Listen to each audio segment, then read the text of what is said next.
નમસ્કાર મિત્રો, સ્વાગત છે તમારું આપ સૌની સિયારી ચેનલ યાની ગુજરાતી યુટ્યુબ ચેનલમાં. હું નિકુંજ પરમાર આપ સૌનું તહેદિલ સ્વાગત કરું છું.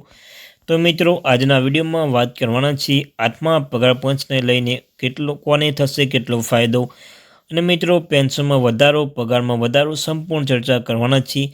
જો તમે સરકારી કર્મચારી છો, નિવૃત્ત કર્મચારી છો, પેન્શન ધારકો છો, તમારા માટે આ વિડીયો ઉપયોગી બનશે.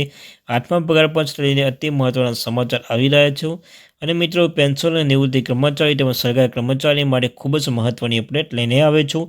વિડીયો શરૂ કરતાં પહેલાં આપણા ચેનલ યાની ગુજરાતી ચેનલમાં જો નવા હો તો ચેનલ સબસ્ક્રાઈબ કરી લેજો. તમને ચેનલ પર સરકારી કર્મચારી, નિવૃત્ત કર્મચારી, પેન્શન ધારક બાબતે હર એક અપડેટ મળતી રહેશે.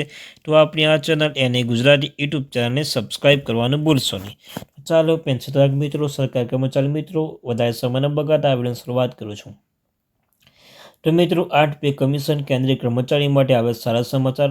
પગારમાં થઈ શકે છે 186% વધારો. 8 પે કમિશન આઠમા પગાર પંચ લઈને ચર્ચા શરૂ થઈ ગઈ છે. આ અંગે સરકાર દ્વારા કોઈ જાહેરાત કરવામાં આવી નથી. રિપોર્ટ્સ અનુસાર જો આઠમા પગાર પંચ લાગુ થશે તો કેન્દ્રીય કર્મચારીના લઘુત્તમ પગારમાં 186% વધારો થઈ શકે છે. સેલેરી મળી છે. છઠ્ઠા પગાર પંચ હેઠળ 7,000 રૂપિયા વધારીને કરવામાં આવી હતી. National council of joint consultative machinery એસીએફના સેક્રેટરી સ્ટાફ સાહેબ શિવગોપાલ મિશ્રાએ જણાવ્યું છે કે તેઓ ઓછામાં ઓછા 2.86 ફીટમેન્ટ ફેક્ટર મેળવવાની અપેક્ષા રાખે છે. સાતમા પગાર પંચ 2.57 ફીટમેન્ટ ફેક્ટર કરતાં 29 બેસિસ પોઈન્ટ વધુ છે.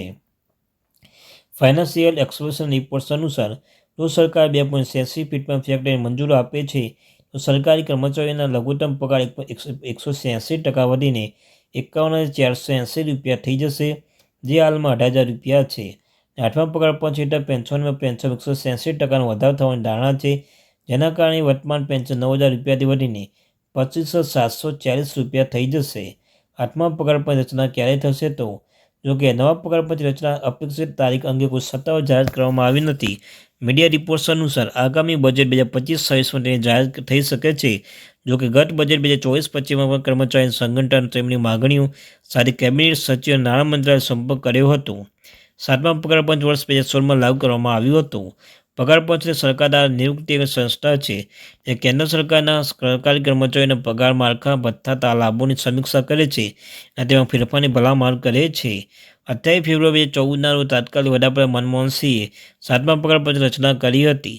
કમિશનના તેનો રિપોર્ટ 19 નવેમ્બર 2015 રોજ સરકારના સુપરત કર્યો હતો અને તેની ભલામણો 1 જાન્યુઆરી 2016થી લાગુ કરવામાં આવી હતી. તો મિત્રો, આ હતી આજની મહત્વપૂર્ણ અપડેટ. આવી નવી અપડેટ મેળવવા માટે ચેનલને સબસ્ક્રાઈબ કરી લેજો. Thank you very much for video.